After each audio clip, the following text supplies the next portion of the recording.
Hello everyone and welcome to another episode of the Daily Gwei Refuel, where I recap the latest news in the Ethereum ecosystem. I'm your host, Anthony Sassano. It is the 17th of January 2024.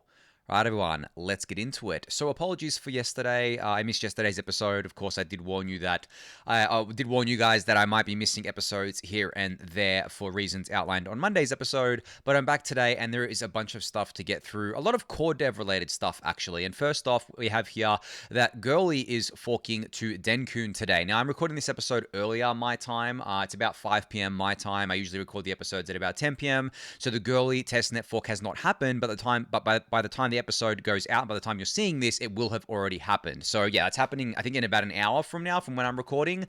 But as you guys know, if all goes well with the Goerli Dencun fork, we then will obviously move on to Sepolia and Holesky, which are happening on Jan 30th and Feb 7th respectively. And then if all goes well with those testnets as well, you guys know that my own personal estimate for Dencun on mainnet is mid to late March. So we're in the home stretch here, guys. We're very, very close to getting EIP 4844 and a bunch of EIPs onto mainnet finally. This has been almost a year, I guess, like since obviously the Shanghai went live, or Sepolia went live last April after enabled withdrawals on the beacon chain there. I remember I did say that it would be 6 months between upgrades, not a year between upgrades. But I think, as I've explained, you know, the core devs made a few key changes to EIP 48.4 towards the end there, which resulted in it kind of being stretched out from what was November was the original estimate for it to go live on mainnet till now about mid to late March here. But yeah, I'm excited to see how the Dencun fork goes. As I said, like, it hasn't happened yet, but it will have happened by the time the episode goes live. Hoping everything goes smoothly. You know, usually with these testnet forks, people point to things and like, oh my god, look, it didn't go smoothly, something went wrong. When in reality, a lot of the time, it's just participation being low on the network because they're testnets. You know how on mainnet you can go to a few of the various tracking sites and see what the participation rate is, and it usually is like 99% plus. Well, on the testnets, it's not going to be that high because testnets, there's nothing at stake, right? There's literally no money being lost if you're not on, online on the testnet. So the participation rate is usually lower. Whereas on mainnet, if your validator is offline, then obviously you are not making money for starters. You are not going to be proposing any blocks or attesting to any blocks or being part of any sync committees, and you will be bleeding out value slowly over time until you eventually get leaked out, which does take a while, but still, there is an incentive to be online. Of course, as a staking service provider, there's an even bigger incentive to be online because you want to provide the best service possible to your users and get more stake in. Whereas on testnets, there's none of that, right? So really the motivation to be online is just to kind of an altruistic thing. It's like I think of, okay, I'm going to be online because we need to get these test nets done so that we can go to mainnet. So yeah, if you see any people tweeting about that, saying, oh, look, at the participation rate is really low, blah, blah, blah, it doesn't really mean anything, especially because there will be some people who didn't upgrade their nodes either, so they won't fork over to Goerli on Dencun, and they'll be stuck on the old chain, and they'll eventually come around and kind of fork off there. But what we're really looking for is just to see if the upgrade goes through smoothly, there's no bugs, there's no kind of things that go wrong with it, and then we can move on to Sepolia and Holesky. And then, as I said, once those are done and everything is running smoothly, a mainnet date will be set. I believe the mainnet date will be set probably, the next core dev call after Holesky forks on Feb 7th, and then that will give us probably at least a month before it goes live on mainnet. So as I say, mid to late March. I'm erring on the side of late March more than mid-March, but we'll have to see what happens there. But you're very close now, guys, not too far away from that. But that's Dencun, basically. I mean, yeah, it's a wrap on Dencun, but of course, the core devs are not slowing down. They're already working on, or they have already been working on this for a few weeks now, the next upgrade, which, as you guys know, is called Petra or Prague/Electra. Now, Tim Baiko tweeted out a nice image here today with all the EIPs that are currently proposed, not slated for inclusion yet, but proposed to be included as part of this upgrade, which there is no date for this upgrade, honestly, guys. Like, I would say that, like, ideally they would want to target like November this year, but given that there's so many EIPs here, and if all of these were to be included, I don't know how we would see November this year. Like, this is a lot of EIPs, guys. Like, I mean, and there's some pretty major ones here as well, like the Verkle tree related ones, Pia Das. Like, there are some pretty major EIPs here. Some of them have already been done and have just been pushed away from other hard forks, like all the EOF related EIPs. I believe most of those were already kind of done, but they just got pushed pushed out further in, to prioritize other EIPs. But yeah, if all of these get accepted into the fork, I don't see it happening this year, but it will probably happen sometime early next year, and that's okay. But as well as tweeting out this image here of all the EIPs, Tim Baiko also linked to an Ethereum Magicians thread, which talks about all of this, and there's a bit of discussion in here. I believe this is the original thread started in November of 2023, which I did highlight back then, but this has got all of the EIPs here. Now, I'm not going to run through each of these EIPs and explain to you what they are. One, because it will take me all the whole episode, and two, because I don't know what each and every one of them do. Right? I have a high-level overview of most of them, but definitely wouldn't be the best person to explain all of them in detail. But I will tell you the ones that I'm most excited about personally. One of them is EIP 3074, which is the Auth and Auth Core EIP. And this is something that has been talked about for a while now. You see a lot of people pushing this out on Twitter, and it's basically a UX upgrade for Ethereum. It has to do with what you do when you approve approve a token for swapping and then do a swap. From my understanding, this EIP would basically bundle that together so that you could do an approve and swap in one transaction, so you don't have to do unlimited approvals anymore. Basically, what would happen is you just approve for the amounts, and then you swap as part of that same thing, and that's it. Like, there's not just a dead, stale approval there that could be exploited later on, and you could lose funds. So there's obviously a huge UX and security upgrade there for end users. And then that EIP is on the execution layer side of things, and there's also all the Vertical Tree related EIPs, which I've explained before, is an effort that's been going on for quite a while now. It is a huge effort, honestly, and it is something that is going to be a huge upgrade to Ethereum. Allows us to potentially sooner rather than later up the gas limit without the negative externalities that I talked about on Monday's episode with regards to increasing the gas limit. So those ones there. Then you have EIP 7002, which is an execution layer triggerable exits for stake, which is basically going to be a huge upgrade for the security of things like staking pools, where essentially as a user, from my understanding, you would be able to essentially exit a validator using the execution layer that's with that staking service without you having to get permission to do that. So you wouldn't have to go to the staking service and say, hey, I want to exit a validator, and then the validator node operator would have to do that for you. You could do this via the execution layer. And then there's, of course, EIP 7251, which is increasing the max effective balance from 32 ETH to the proposed 2048 ETH, and I've talked about this at length on the refuel before, so I'm not going to rehash it here, but this essentially means that we get to consolidate a lot of the validators on the network, still have the same amount of ETH staked, but consolidate a lot of the validators, get that network load down, and then that leads to more positive things like being able to increase the size of blobs and potentially being able to increase the gas limit and stuff like that as well. And then also you've got EIP 7547, which is the inclusion lists EIP, and this is all got to do with censorship resistance and making it harder for the network to censor, essentially, and making it so that we give censorship resistance back to, we give the inclusion back to the validators rather than the builders and the relayers that we have right now as part of the MEV Boost network. And then finally, you have EIP 7594, which is peer DAS, which is, I believe, one of the first steps towards full DAS, which is data availability sampling, which is part of the dank sharding roadmap, which allows us to greatly scale up the data availability of Ethereum layer 1, which means cheaper fees for layer 2s, of course. So those are my favorite EIPs from this. There are a lot of others in here, especially a lot of others in here related for developers to tap into. I know there are a bunch of developers are really excited about EIP 7212, which is a new precompile, and EIP 2537, which is a BLS precompile. I don't know that well enough to explain it, so you can go check these out in the Ethereum Magicians thread. I'll link it in the YouTube description below, but I know that devs in particular are very, very excited about those two there. But I think if I had to pick one that I'm super excited about on this, just one, I would say that EIP 7251, increasing that max effective balance, is the one that I'm personally most excited about, because I do understand all the positive externalities that can come from that.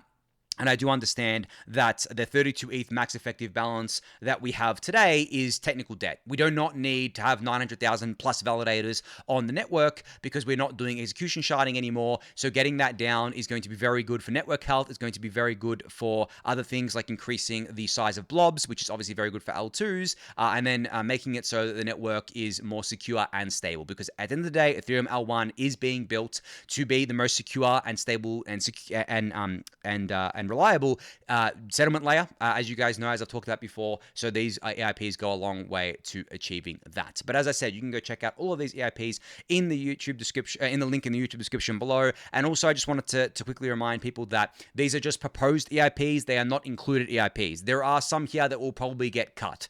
If I had to say which ones are going to get cut, I don't know. If I had to say which ones are going to get included, I would say that EIP 7251 is a shoe-in for inclusion, and a few others on this list, but it's hard to tell this early on still. So we're going to have to see how that evolves there, which ones are ready for inclusion, which ones are not going to take forever to kind of implement for clients, because that will just push things out further. So yeah, we'll see what happens there. But you can go check this out. I'll link it in the YouTube description below for you to do so. All right, Thomas, one of the core devs at Nethermind, put out a tweet over the weekend, a couple of days ago, where he said, what are the roadmap dates for each of the L2s to start using EIP 4844, both on testnets and mainnet? Post about the L2s that are you most familiar with. Now, Proto Lambda from Optimism said, personal view about OP stack chains, not official, targeting DevNet on Goerli soon, public testnets closer to the end of Jan, early Feb, and then looking to be ready for Optimism governance voting cycle 19, which completes early March, and hopefully then roll out shortly after L1. So you guys know that with EIP 4844, it is something that the L2s themselves, or the rollups, I guess, themselves, have to set themselves up for to take advantage of. It is not just an automatic switch over. So Proto is saying here that OP stack chains are probably going to happen shortly after L1, so we won't have to wait long for that. I believe Taiko is going to add support for it pretty much straight away. I think Scroll already has a proof of concept for it. I know that Jesse Pollack from Base quote tweeted this and said the Base team is working to ensure that we upgrade to use blob space as quickly as possible after ETH mainnet. But that obviously falls into the OP stack chains. Stephen Goldfeder from Off-Chain Labs said for Arbitrum 1 and Nova, these decisions are controlled by the on-chain contracts and in the hands of the Arbitrum DAO.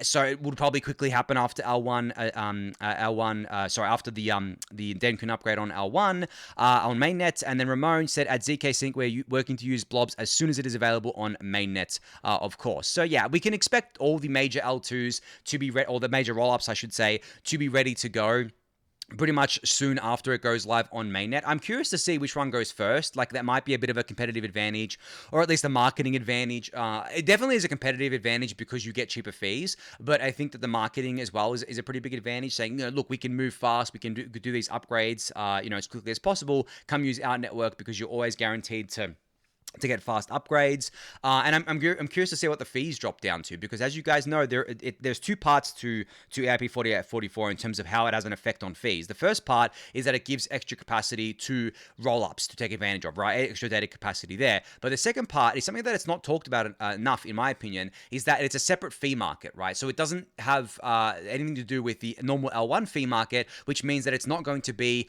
affected by the L1 gas fee spike. So for example, let's say that the blob gas fee is at 10 Gwei. That's pretty high. I mean, I don't know if it's going to be at 10 Gwei anytime soon. Maybe it will be. Maybe there'll be a lot of demand there. But let's just say, for argument's sake, it's at 10 Gwei and L1 is at 50 Gwei. They're separate markets. So if that L1 goes up to 100 Gwei, the L2, or sorry, I should say the blob fee market is still going to stay at 10 Gwei. It is completely separate to the normal L1, or I should say execution layer fee market, because the blobs are actually technically on the consensus layer. So when you think about it like that, that to me is the better upgrade, because the L2s right now, or for a little while now, have been suffering from the fact that L1 normally has these random spikes in gas that affects L2s and affects users there. And as we lead into a bull market, you can bet your ass that, well, I guess like into a full-blown bull market, you can bet your ass that L1 gas is going back to 100 Gwei plus, for sure. We already saw a teaser of this as things were heating up. Not even really so much for Ethereum, but like just in general in the market, we already saw gas on the execution layer go up a lot. So yeah, we can expect that to happen there. But that's not to say that there won't be spikes for blobs either, because with blobs, they can be used for anything. They don't have to just be used for rollups. So blobs, I foresee people using inscriptions on blobs, at least probably at the very start, because it'll be some kind of narrative that people will be shilling to make money or whatever else. So I can see that people doing inscriptions in blobs for a little while, and that will cause the fees to spike up. But we'll have to see. We don't know, right? It's just a kind of a prediction that I'm making right now. But I feel like given that we've seen them happen on EVM chains generally, given that we've seen it happen on L1 Ethereum, given that it literally doesn't really make much sense, to be honest, to do this at all. But given that it is happening, yeah, we'll have to see how that shakes out there. But yeah, that's the kind of roadmap for some of the major L2s there. But I should say rollups. You know, the reason why I keep going back to rollups is because I use the term L2 to refer to rollups and validiums. Now, validiums don't store their data on Ethereum L1, which means that they get no benefit out of 4844. Nothing changes for them because they're already storing their data elsewhere, so they're not affected by 4844 at all. I mean, they could start storing their data on Ethereum L1 because of 4844, but they would no longer be validiums. They would be considered full rollups here. And that's something that I saw people debating today. Vitalik actually got involved with this on Twitter today, debating about the definitions here. I will continue to call validiums L2s. I understand people saying that we shouldn't conflate the security guarantees of a rollup and a validium, and I'm all for that. But in terms of simplicity, in terms of just having like a simple kind of marketing term to use for people, I think L2 is fine to describe both rollups and validiums. And when you talk about security as well, like I'll make the argument that a rollup with a multi-sig attached to it that's controlled by the core team, let's say, right? That has full upgrade capability on the rollup. There's no DAO or anything. It's just them, right? That's less secure than a Validium without that, in my opinion. Like, I believe a Validium that's storing its data on, let's say, EigenDA, for example, without those centralized controls in place, would be more secure than a rollup with those centralized controls in place. So security isn't just about if it's storing its data on Ethereum L1 or not. It is about so much more than that. And you can make an argument for various different constructions of what an L2 will look like. But I think for simplicity's sake, we should still refer to Validiums as L2s. And I know that there's the purist out there, and there are core developers that disagree with me. I know Dancun is very adamant about a roll-up. If you want to be considered an L2, you have to be a roll-up. But I think that is, while it may be strictly technically correct, like if you want to use the very strict technical definition of it, it is not practical in my opinion. It is not practical because what you end up doing is confusing users even more. I've even seen people come up with new terminology such as Ethereum Validiums. Like, I'm sorry guys, we need to stop coming up with these new buzzwords and terminologies that's just going to confuse everyone. I do think that we should just call Validiums and roll-ups L2s. I think that is fine. Because as I said, if you're talking about security guarantees, it goes far beyond the L2 terminology. It goes into everything. Like, it goes into is there a multi-sig? It goes into what the overall training wheels looks like. What's the upgrade procedure look like? Can users actually escape to L1? Like, is there an escape hatch in place? So it goes far beyond just where it stores its data. So I don't really get that argument of why you would call something an L2 or not just based on where it stores its data. I think that we should just be breaking these things down, intricately. And we do that with L2Beat, which actually is a perfect segue into what I want to talk about next, which was L2Beat actually, I don't have the tweet handy right now. I somehow missed the tweet here. So I'm just going to bring up this tweet. So there was a tweet here. This isn't L2Beat themselves, but this is Josh Stark basically tweeting out a picture of an edited L2Beat dashboard where he's got all of the different like optimistic and ZK rollups here with full green pies at stage 2 decentralization. Now, as you guys know, stage 2 rollups are the kind of ultimate goal here. Getting them to be fully decentralized, getting them to be fully secure here. And I quote tweeted this and I said, this is what all serious rollup teams should be working towards. Stage 2 rollups are the Gwei. And then someone asked, what is a stage 2 rollup? Well, it was originally defined by Vitalik in this Ethereum Magician's post, which basically defines a rollup without training wheels. So there must not be any group of actors that can even unanimously post a state root other than the output of the code. And then there was also a bunch of other kind of a bunch of other criteria here that you need to meet to get to stage 2, such as upgrades are allowed, but must have a delay of more than 30 days. So the DAO could upgrade the L2, but it has to be a long delay here. And then there are a bunch of other criteria here. I mean, I'll link this in the YouTube description below. You can go check it out. But if you go to the L2Beat website here and actually see, if I go to the L2Beat website for myself here and show you what this kind of looks like here, you can see that none of the big rollups or none of the kind of like most active rollups are at stage 2. Everything's at stage 1 or stage 0 or NA. NA means that If you're a Validium or an Optimium, and that means you store your data off-chain, you are not a rollup, which means that the stages don't apply to you. But the only stage 2 rollups are DGate V1 and Fuel V1. They are both barely used. I mean, DGate V1 has 37 million TVL, Fuel V1 has $657 of TVL, so barely used.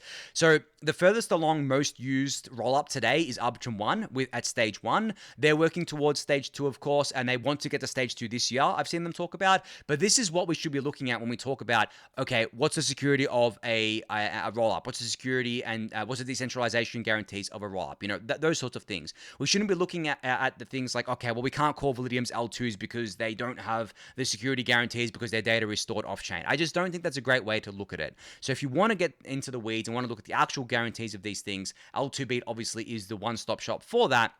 And it has links to various information from other things going on there as well. But yeah, I want to see this one. Like, imagine if we get to see like the top 5 rollups here, not including Optimium. So if I go show rollups only, you can see the top 5 rollups right now are Arbitrum 1, OP Mainnet, Base, ZK Sync Error, and DYDX V3.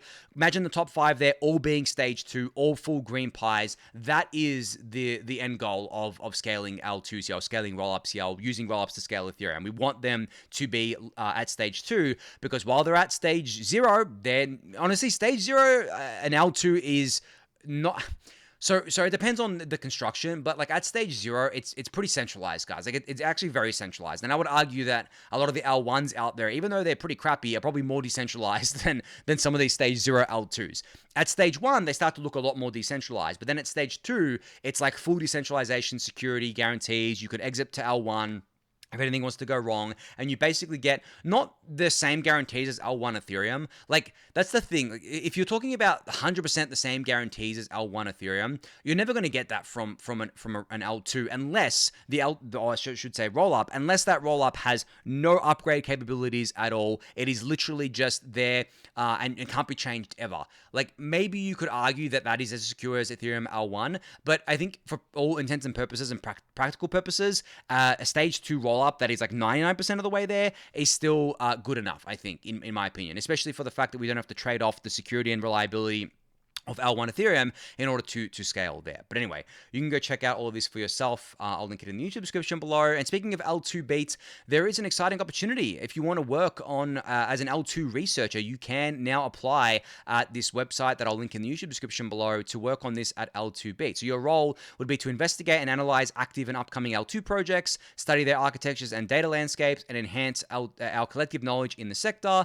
The ideal candidate is an active follower of L2 beat with a commitment to transparency, honesty, and integrity, extensive knowledge in blockchain technology, and familiar with key L2 technologies like the OP stack, Arbitrum Nitro, Polygon CDK, etc. So yeah, I mean, guys, like if you think that you're up for this role, I mean, I'm not going to lie here. This is a role that is very specialized. Like, they're probably going to want someone who is an absolute expert on L2s. But if that sounds like you, if you think you're up to that, then go apply here. I mean, even if you aren't like a full-blown, complete expert and don't know everything like on the like the back of your hand, it might still be worth looking into this and applying here, because if you do care about transparency within the L2 space, I couldn't think of a better team to work for than L2Beat. And being an L2 researcher, like, even if you don't stay at L2Beat forever, even if you use that as like a stepping stone to something else, maybe you want to go work on the L2s themselves, I can't think of anywhere better to learn. But honestly, I feel like if you do this at L2Beat and you get to be paid to be a full-time L2 researcher, you're probably going to want to stay. So anyway, go check this out. I'll link it in the YouTube description below for you to do so.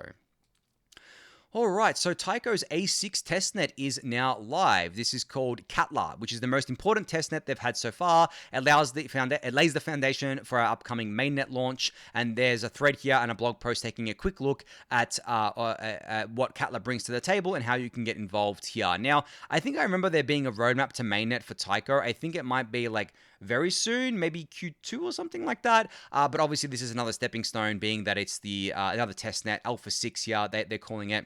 And is now live.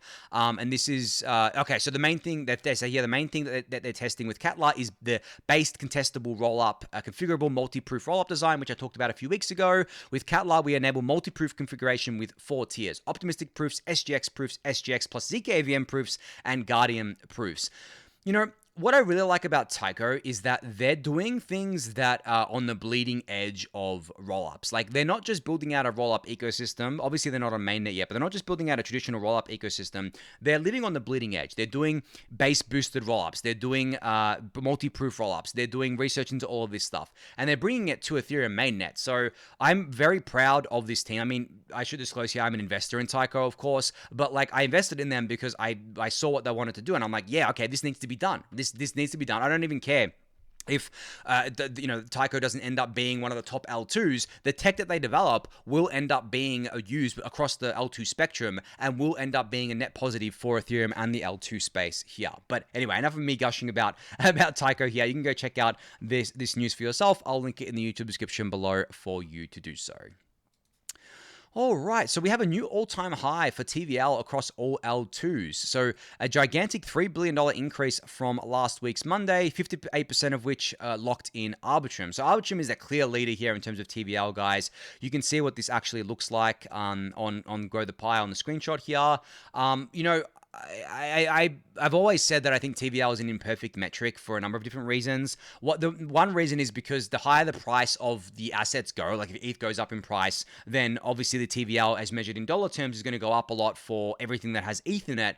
But also, it doesn't show you exactly how much usage is happening on the chain. It just shows you that there is indeed a lot of liquidity there, which should translate to usage, but it doesn't always. So yeah, TVL is imperfect, just like every other metric, honestly, within crypto, but it's still great to see that it continues to grow, because it means, yeah, as I said, there is a lot of liquidity there for people to use, for people to tap into, for people to kind of get value out of. And that's what these L2s are going to live or die on, especially these ones that have vibrant DeFi ecosystems on them.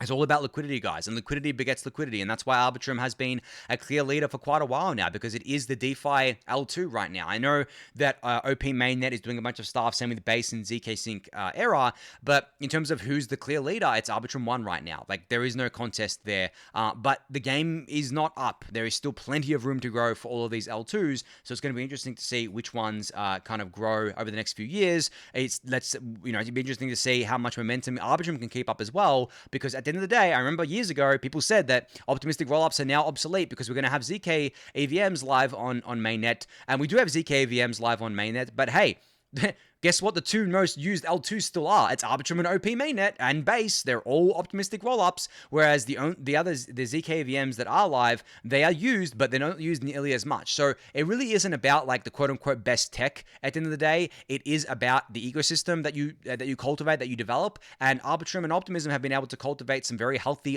ecosystems that are very sticky right now. So yeah, as I think I said this years ago, where people calling for optimistic rollups to be obsolete were out of their mind at the time. They're still out of their mind now. Yes, maybe in the next, I don't know, 5 years, ZK VMs and ZK rollups are strictly superior.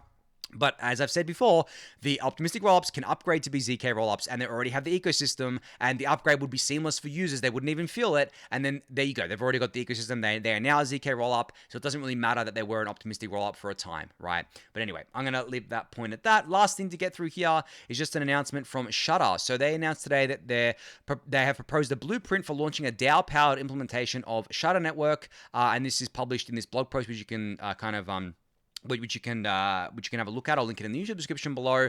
But you may remember me talking about Shutter a few times on the refill over the years. But basically, what they're trying to do is make it so that you can have a network that allows you to submit transactions, that submits them to Ethereum L1, and it's basically anonymized. So there was something called shutterized beacon chain, which is what this, I believe, was born out of, which essentially means that the transactions are basically anonymous or are basically private, and they can't be seen, which means they can't be front run, they can't be MEV that's extracted out of it, and it takes away a lot of the negative externalities of MEV, such as obviously sandwich attacks, but also censorship and things like that as well. But yeah, now they've moved to the next phase here of basically detailing how they're going to launch this thing. And it's quite a lengthy blog post. I'll let you guys read it in the YouTube description below. But this is quite interesting. The fact that they're calling it a DAO means that there's they've actually even announced the token. I hadn't read through this all yet, but they actually have announced that they're going to do a token. So I was going to say, the fact that they've said that they're going to do a DAO means that there's a token coming, but they've full on announced it here.